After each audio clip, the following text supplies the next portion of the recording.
નમસ્તે મિત્રો, મારી ચેનલ રસોઈની રમઝટમાં તમારું સ્વાગત છે। આજે આપણે બનાવીશું પરફેક્ટ રેસ્ટોરન્ટ સ્ટાઇલ ગ્રેવી સાથે સોયાબીનનું શાક, જે પ્રોટીન, આયર્ન અને કેલ્શિયમથી ભરપૂર તો છે જ, સાથે જ કોલેસ્ટ્રોલને પણ નિયંત્રણમાં રાખે છે।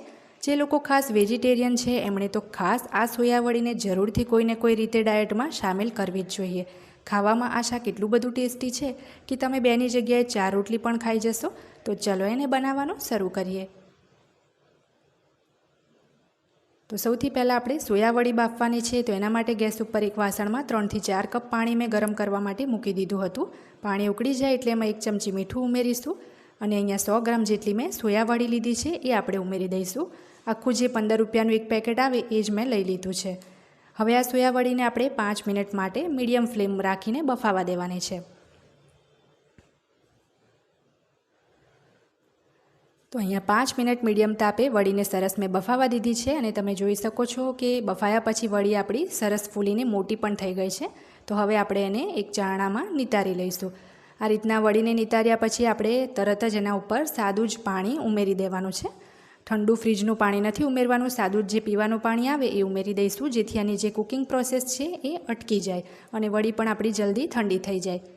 તો આ વડીને હવે આપણે ઠંડી થવા દેવાની છે અને વડી ઠંડી થાય ત્યાં સુધીમાં એક કડાઈમાં આપણે 1 ટેબલ સ્પૂન જેટલું તેલ ગરમ કરવા મૂકીશું। તેલ ગરમ થઈ જાય એટલે આમાં આપણે 1 ઇંચનો તજનો ટુકડો ઉમેરીશું અને 1 ચમચી જેટલું જીરું ઉમેરીશું। જીરું આપણું સરસ ફૂટી જાય પછી આપણે એની અંદર ડુંગળી ઉમેરવાની છે। તો અહીં મેં 3 મોટી સાઇઝની ડુંગળીને લાંબી સમારી લીધી છે। તો આ ડુંગળી ઉમેરીને મીડિયમ તાપે આપણે ડુંગળીને થોડી લાલ થાય ત્યાં સુધી 4 થી 5 મિનિટ માટે ચડવા દેવાની છે।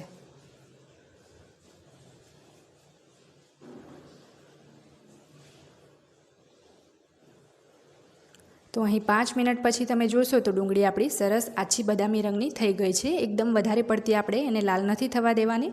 તો હવે એની અંદર આપણે 2 મીડિયમ સાઇઝના ટામેટાં ઉમેરીશું। સાથે જ આપણે સ્વાદ મુજબ મીઠું પણ ઉમેરી દઈએ, જેથી આપણા ટામેટાં એકદમ જલ્દી પાકી જાય। તો બરાબર મિક્સ કરી ઢાંકીને 3 થી 4 મિનિટ આપણે ટામેટાને પણ ચડવા દેવાના છે।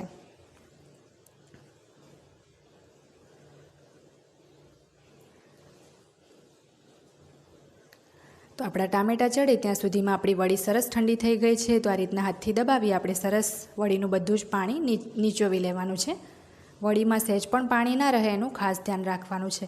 તો બધી જ વડીમાંથી આ જ રીતના આપણે દબાવીને બધું જ પાણી નીચોવી લઈશું। બહુ વધારે વડી નથી લેવાની, એકસાથે 2-3 વડી જ લેવાની છે। તો બધી જ વડીને મેં સરસ નીચોવીને લઈ લીધી છે। હવે આપણે એમાં બીજી બાજુ 3-4 મિનિટ પછી ટામેટાં પણ આપણા સરસ સોફ્ટ થઈ ગયા છે। તો આ ટામેટાં અને ડુંગળીને આપણે હવે એક અલગ ડીશમાં કાઢી લેવાનું છે। સરસ આપણે આ ડુંગળી ટામેટાને પંખા નીચે ઠંડુ થવા દેવાનું છે। એકદમ ઠંડુ થાય પછી આપણે એને પીસીને ગ્રેવી બનાવીશું।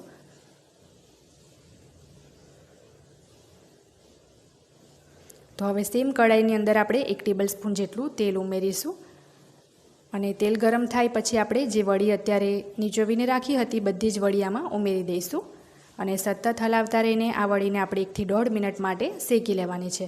અહીં આપણે આ જે વડીને તેલમાં શેકીએ છીએ એ સ્ટેપ ટોટલી ઓપ્શનલ છે। જો તમારે એમાં ડાયરેક્ટ મસાલા કરવા હોય તો ડાયરેક્ટ પણ કરી શકાય, પણ અહીંયા મેં થોડી 1 ચમચી તેલમાં એને શેકી લીધી છે, જેથી વડી આપણી સરસ ક્રિસ્પી થઈ જાય। તો 1-1.5 મિનિટ પછી આપણે એક સેમ બાઉલમાં એને લઈ લેવાની છે। તો હવે આ વડીમાં આપણે મસાલા કરીશું। ગરમ હોઈને જ મસાલા કરવાના છે, ઠંડી કરવાની જરૂર નથી। તો 1 ચમચી એમાં કલર સારો આવે એ માટે કાશ્મીરી મરચું ઉમેર્યું છે। 2 ટેબલ સ્પૂન તાજા વાટેલા આદુ લસણ મરચાં ઉમેર્યા છે। 1 ચમચી એમાં આપણે ધાણા જીરુંનો પાવડર ઉમેરીશું। અડધી ચમચી જેટલી એમાં આપણે હળદર ઉમેરીશું। 1 ચમચી જેટલો એમાં આપણે કિચન કિંગ મસાલો ઉમેરીશું। અહીં મેં એવરેસ્ટનો કિચન કિંગ લીધો છે। 1 ચમચી જેટલો એમાં બેસન ઉમેરીશું। 5 ચમચી જેટલી એમાં આપણે હિંગ ઉમેરી દઈએ। હવે બધું જ આપણે સરસ મિક્સ કરી લેવાનું છે। મીઠું આપણે જ્યારે સોયાબીન બાફેલા ત્યારે જ ઉમેરેલું હતું, એટલે ફરીથી મેં મીઠું આમાં નથી ઉમેર્યું। તો સરસ આ રીતના મિક્સ થઈ જાય પછી આપણે એની અંદર દહીં ઉમેરવાનું છે। તો અહીં 1/4 કપ જેટલું મીડિયમ ખાટું હોય એવું હું દહીં ઉમેરું છું। દહીં એકદમ વધારે પડતું ખાટું ના હોવું જોઈએ અને એકદમ મોડું પણ ના હોવું જોઈએ, થોડું મીડિયમ ખાટું હોય એવું દહીં ઉમેર્યું છે। ત્યારબાદ 1 ચમચી લીલા ધાણા ઉમેરી ફરીથી આપણે બધું જ મિક્સ કરી લઈશું। સોયા વડી સરસ મિક્સ થઈ જાય પછી આપણે એને ઢાંકીને 20 મિનિટ માટે મેરિનેટ થવા દઈશું. 20 મિનિટ એને એમ જ ઢાંકીને રહેવા દેવાનું છે. અને ત્યાં સુધીમાં જે આપણા ડુંગળી ટામેટાં આપણે ઠંડા કર્યા હતા એ પણ સરસ ઠંડા થઈ ગયા છે. તો મિક્સરમાં પીસીને એની પણ મેં પેસ્ટ કરી દીધી છે. તમે જોઈ શકો છો એકદમ સ્મૂધ આપણી આ ગ્રેવી માટેની પેસ્ટ તૈયાર છે. હવે જે સેમ કઢાઈ હતી એની અંદર આપણે 3 ટેબલ સ્પૂન ફરીથી તેલ લેવાનું છે. તેલ ગરમ થઈ જાય એટલે આપણે એમાં થોડા ખડા મસાલા ઉમેરીશું, જેમાં 3 લવિંગ, 1 સ્ટાર ફૂલ, 1 ચમચી જીરું અને 1 તમાલપત્ર લીધું છે. બધું તેલમાં સરસ મિક્સ થઈ જાય એટલે આપણે જે પેસ્ટ બનાવી હતી ડુંગળી ટામેટાની એ ઉમેરી દઈશું.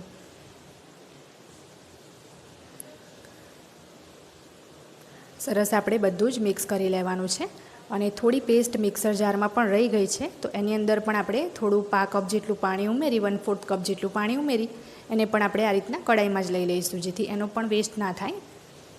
હવે આપણે આ ગ્રેવીને તેલ છૂટું પડે નહીં ત્યાં સુધી ઢાંકીને ચડવા દેવાની છે.